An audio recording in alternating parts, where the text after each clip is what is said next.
আসসালামু আলাইকুম। দর্শকের কথা অনুষ্ঠানে আপনাদের সকলকে আমন্ত্রণ জানাচ্ছি। আজকে প্রথম যে মন্তব্যটা পড়ব সেটা লিখেছেন মোহাম্মদ হক। তিনি লিখেছেন, নির্বাচনের তারিখ রমজানের পূর্বে নিয়ে আসায় একটি সুন্দর আরামদায়ক নির্বাচন আশা করা যায়।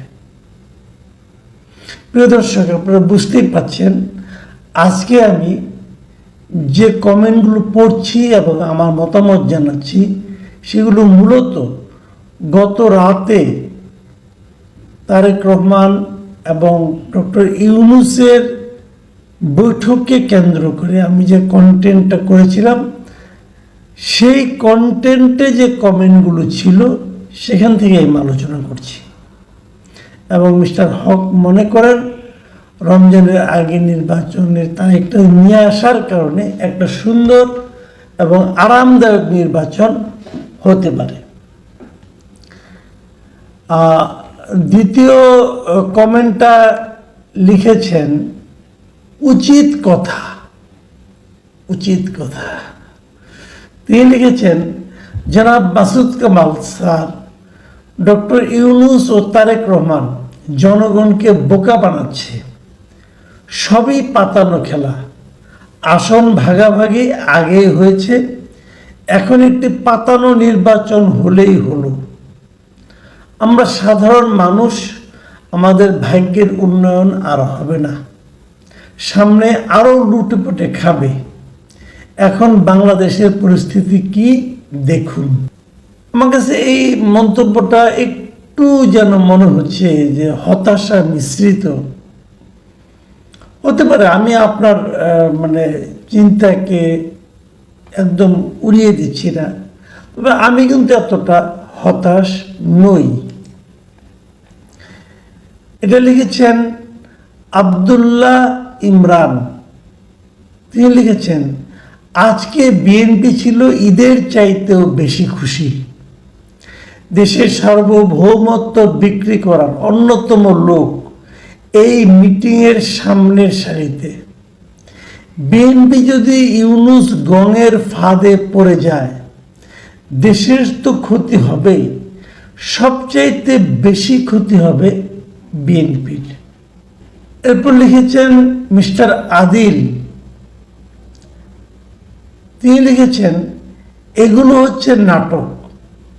সরকার বিএনপিকে ওজন করে দেখলো তাদের অটল অবস্থাকে নড়াচড়া করা যায় কিনা। এতে আমি মনে করি সরকার সফল। হ্যাঁ, আপনার এই বক্তব্যটা কিন্তু একদম উড়িয়ে দেওয়ার মতো না, কারণ আপনি এমনিতে একটা অনেক সময় কিন্তু একটা ধারণা ছিল যে বিএনপি যখন কোনো কিছু বলে, বিশেষ করে খালেদা জিয়া যখন দায়িত্বে ছিলেন তখন আমরা দেখেছিলাম যে ওনাকে বলা হতো আপসহীন নেত্রী। সাধারণত উনি যেটা বলতেন সেখান থেকে নড়তেন না, এই জন্যই ওনার এই নামটা হয়েছিল। কিন্তু এবার আপনার যে বক্তব্যটা আপনি দিলেন, এটা ওই আপসহীন চরিত্রটাকে তা ধরে রাখতে পারেনি। তবে আমি মনে করি যদি লজিক্যাল কিছু আসে সেখানে আমি নড়চড় একদমই হব না, এই ধরনের হলে তোর আলোচনা হয় না, তাই না? ভালো কিছু হলে আমাদের কোনো আপত্তি নেই। মোহাম্মদ হিমেল লিখেছেন, আমরা যারা সাধারণ জনগণ বা বিএনপি করি আমরা সন্তুষ্ট।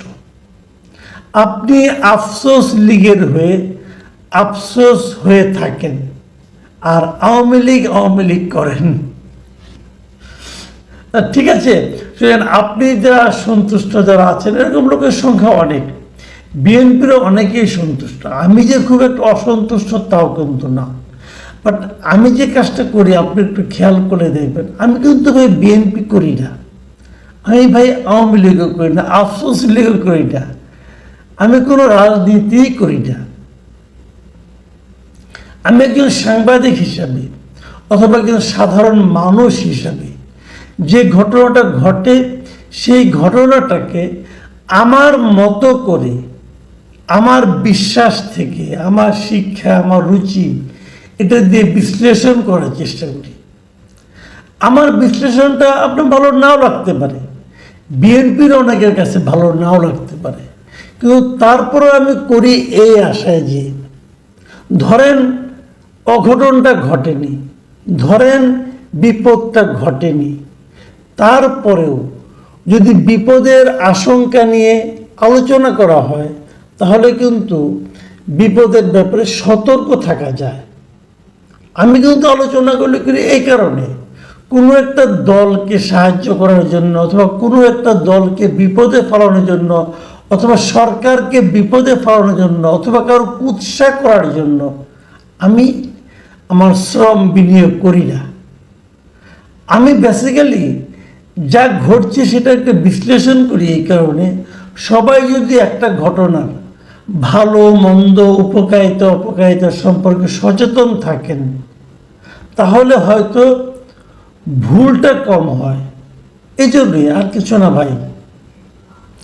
আর আপনি আমাকে আফসোসলি আওয়ামী লীগ মনে করলে হয়তো আপনি ভুল ধারণা করবেন। যখন এরপরে যখন আপনি আমার কথা কোনো কিছু বলবো আমি, তখন আপনি কিন্তু ওইটার সঙ্গে মিলিয়ে করবেন। আমার অনেক ভিডিও আছে এবং আমার বেশিরভাগ ভিডিওই কিন্তু আওয়ামী লীগের সমালোচনা করে, আওয়ামী লীগ যখন শাসন করতো তারা কী কী দুর্নীতি করে সেগুলির ব্যাপারে, এবং শেখ হাসিনার সমালোচনা করে আমার অনেক ভিডিও কিন্তু আছে। কাজেই এত সরলীকৃত সিদ্ধান্ত আমার সম্পর্কে না নিলে আমার প্রতি মনে হয় সুবিচার করা হবে। যাও, শাহেদ মিডিয়া লিখেছেন, কামাল ভাই আপনার কথায় বোঝা যাচ্ছে যে খুব শীঘ্রই আওয়ামী লীগ ফিরবে এবং ইউনূস বিএনপি দুজনেই বিপদে পড়বে।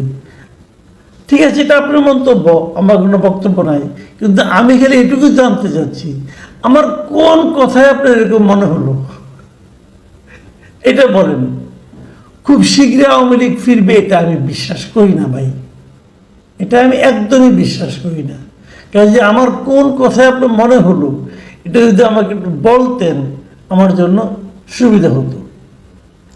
এটা লিখেছেন মাহি আলম জুয়েল। তিনি লিখেছেন, আপনাকে রেসপেক্ট করেই বলছি, এত নেগেটিভিটি আপনার আলোচনায়, আমরা পরিবর্তন হইতে পারবো না। আমি বুঝতে পারছি না আমার কথায় কি খুব বেশি নেগেটিভিটি থাকে। আমি কিন্তু আশার কথা বলি, সম্ভাবনার কথা বলি, পাশাপাশি সতর্ক করে দেওয়ার চেষ্টা করি। কারো ব্যাপারে সমালোচনা করলে সেটাকে নেগেটিভিটি বলে ভাবা মনে হয় ঠিক না। অনেক সময় সমালোচনা কিন্তু মানুষের মধ্যে ইতিবাচক সতর্কতা অথবা ইতিবাচক পরিবর্তনও এনে দেয়। আমার লক্ষ্য কিন্তু এটাই। যেমন বিএনপি এবং ইউনূস সাহেবের এই বৈঠককে আমি কিন্তু নেগেটিভভাবে দেখিনি, শুরুতেই বলেছি এই বৈঠকটাকে আমি ইতিবাচকভাবে দেখি, কিন্তু আমি কিছু জিনিস ব্যাখ্যা করেছি, সেই ব্যাখ্যাগুলিকে আপনার নেগেটিভ কেন মনে হলো আমি